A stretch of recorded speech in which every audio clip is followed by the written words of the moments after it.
ഇന്ന് മാസം കണ്ടാൽ നാളെ നമ്മൾ വൽ ഫജ്രി വലയാലിൻ നശ്ർ 10 രാത്രികളെ തൊട്ട് സത്യം ചെയ്യുന്നത് ഖുർആനിൽ പറയണല്ലോ.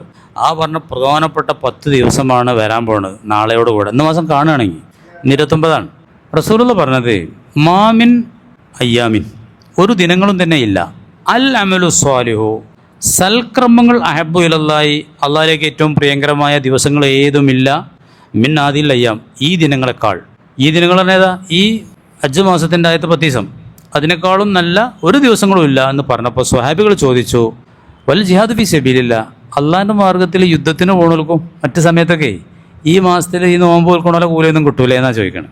അപ്പോൾ തങ്ങൾ പറഞ്ഞു വൽ ജിഹാദ് ഫി സബീലില്ല, അള്ളാഹിൻ്റെ മാർഗത്തിലുള്ള ജിഹാദും ഇതിനൊന്നും ഒക്കൂല. ഇല്ലാമൻ, ഒരുത്തന് ഖറജ ബി നഫ്സി വ മാലി, അവൻ തൻ്റെ ദേഹവും തൻ്റെ സമ്പത്തുമായിട്ട് യുദ്ധത്തിന് പോയി ഫലം യർജി ബി ഷൈമിൻ ദാലിക, ഒന്നിട്ടും തിരിച്ചു വന്നില്ല. ഭയങ്കരമാണ് ഈ 10 ദിവസം. ഈ 10 ദിവസത്തിലുള്ള ഏറ്റവും പ്രധാനപ്പെട്ട അമല് ഏതന്നെയാണ്? ഉളിയത്ത് തന്നെയാണ്. അപ്പം ഇതിനെ ചോദിക്കുന്നത് താടി മുഴിക്കാൻ പറ്റിയാണ്. ഈ 10 ദിവസം എന്ത് ചെയ്യരുത്? മുടിയൊന്നും എടുക്കരുത്, നഖം വെട്ടരുത്. ഞാർക്കലും വെട്ടണം ഇപ്പം തന്നെ വെട്ടിക്കോളിട്ടോ, ഒന്ന് വൈകുന്നേരം ആണെങ്കിലും വെട്ടിക്കോളി. ഈ വെള്ളിയാഴ്ച ഒന്നും ചെയ്തിട്ടില്ലെങ്കിൽ ഉദയത്ത് കൂടുന്നോല്, ഉദയത്തിൽ കൂടുന്നോല് മാത്രം. ഉദയത്ത് ഇറക്കണത് വരെ മീശ വെട്ടരുത്, താടിൻ്റെ വർത്താനം വേണ്ടില്ല, മീശ വെട്ടരുത്, രോമങ്ങളൊന്നും എടുക്കരുത്, നഖം വെട്ടരുത്. പിന്നെ താടിന്ന് പറഞ്ഞിട്ടില്ല, നമുക്ക് എരുമതിക്ക് മനസ്സിലായില്ലേ, അത്ര മതി. രക്തം വരെ എടുക്കരുത് എന്നാണ് പറഞ്ഞത്. അത്യാവശ്യം ഇല്ലെങ്കിൽ പല്ല് പറിക്കരുത്.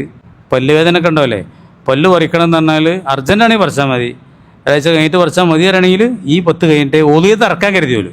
കാരണം ഓൻ്റെ എല്ലാ ശരീരഭാഗങ്ങളും ആ കർമ്മത്തിന് സാക്ഷ്യം വഹിക്കട്ടെ. ആ ഇത്തുക്കിലും മുക്തിയിലുമൊക്കെ ആ നഖവും പല്ലും രക്തമൊക്കെ പങ്കാളിയാവട്ടെ എന്നുള്ളതാണ്.